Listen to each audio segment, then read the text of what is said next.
waxaa maanta bishu 29 bishii June magaalada Garowe ku yimid booqasho safiirka dalka India iyo wafdi uu hogaaminayo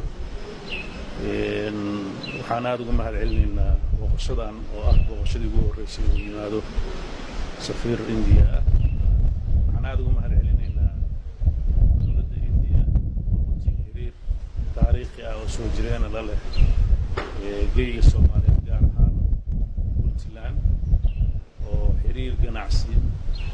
iyo mid waxbarasho iyo mid caafimaad intaba ay ka dhaxayso oo runtii dadka jaaliyad badan oo Indian ay dalkan iyo khaasatan Puntland ay ku nooshahay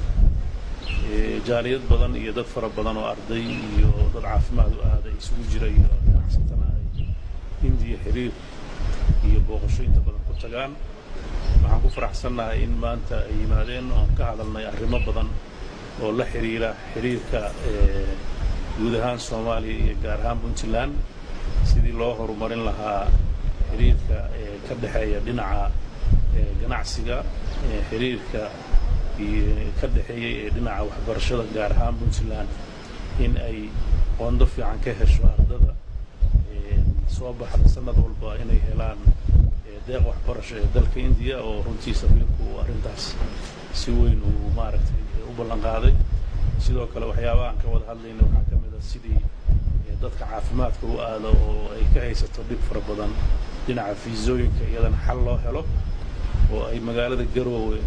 ay laga suuro geliyo in fiisooyinkooda iyagoo halka jooga ay helaan oo dawladda iyo safaaraduna ay ka wada shaqeeyaan oo aan rajaynayna iyadoo faahfaahsan in mar dhow la soo bandhigi doono waxaa kaloo runtii ku faraxsanahay in xiriir dhinaca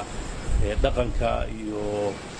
maaragtay isdhexgalka iyadana uu ka mid yahay waxyaabaha safiirka ka wada hadalnay oo runtii wasiiraduna ay si hoose wada hadleen waxaan rajaynaynaa wasaaradaha